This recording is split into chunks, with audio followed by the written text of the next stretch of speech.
একটু কল্পনা করুন, একই সময়ে একই জায়গায় একসাথে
ইসলাম ধর্মের অন্যতম প্রধান এই স্তম্ভটি কেন বিশ্বজুড়ে এত প্রভাব?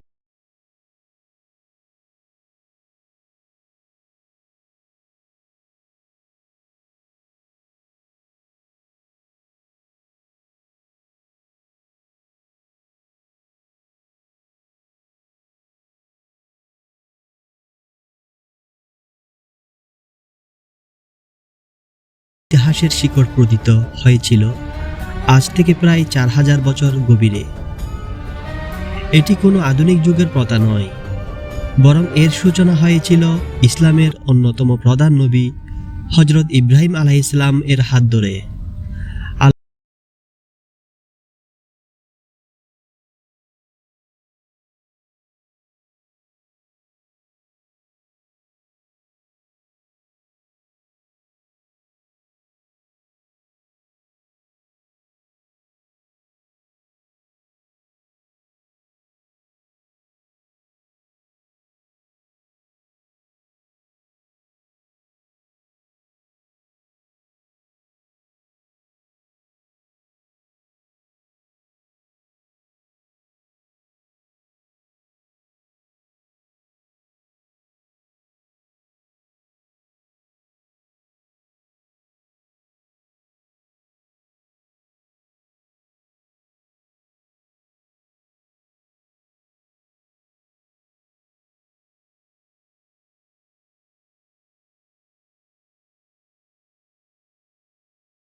পরিবেশের সৃষ্টি হয়।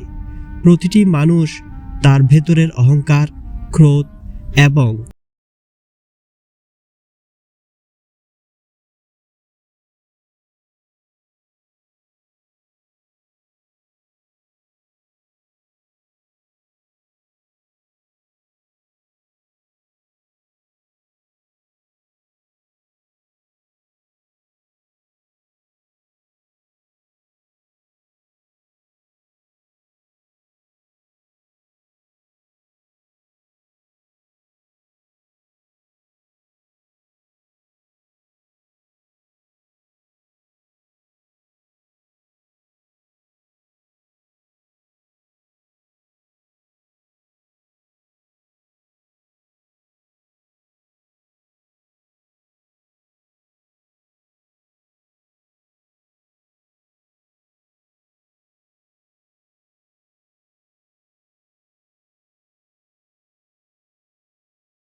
লক্ষ স্বেচ্ছাসেবক ও নিরাপত্তা বাহিনীর নিখুঁত সমন্বয়ের ফলেই এই অসম্ভব কাজটি প্রতি বছর বাস্তবে রূপ নেয়।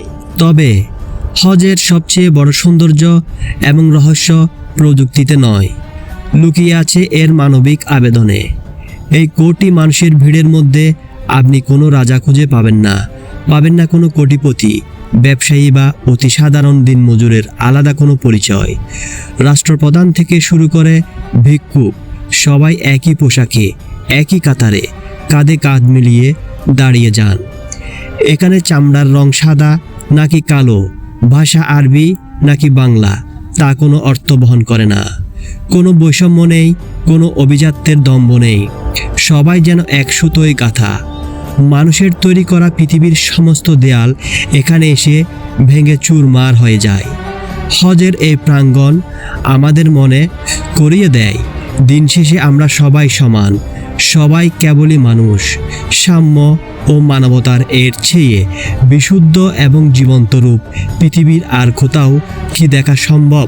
তাই বলা যায়, হজ শুধুমাত্র একটি ধর্মীয় আনুষ্ঠানিকতা বা ভৌগোলিক যাত্রা নয়, এটি মূলত বৈশ্বিক ভ্রাতৃত্ববোধ এবং মানবতার সবচেয়ে বড় এক জীবন্ত ইশতেহার। এটি আমাদের শেখায় কিভাবে হিংসা বিদ্বেষ ভুলে এক কাতারে দাঁড়াতে হয়। হজের এই বিশালতা এবং শৃঙ্খলা আমাদের জীবনের অনেক বড় এক শিক্ষা। প্রিয় দর্শক, হজের এই অবিশ্বাস্য রহস্য এবং এর পেছনের অবিশ্বাস্য ব্যবস্থাপনা সম্পর্কে আপনার মতামত কি? কমেন্ট করে আমাদের অবশ্যই জানান। আর যদি আপনি পৃথিবীর এমন সব জানা অজানা ইতিহাস, বিজ্ঞান এবং রোমাঞ্চকর রহস্যের গভীরে প্রবেশ করতে চান, তবে এখনই দুর্বীক্ষণ চ্যানেলটিকে সাবস্ক্রাইব করে আমাদের পাশেই থাকুন। দেখা হবে পরবর্তী ভিডিওতে নতুন কোনো রহস্যের সন্ধানে। ধন্যবাদ।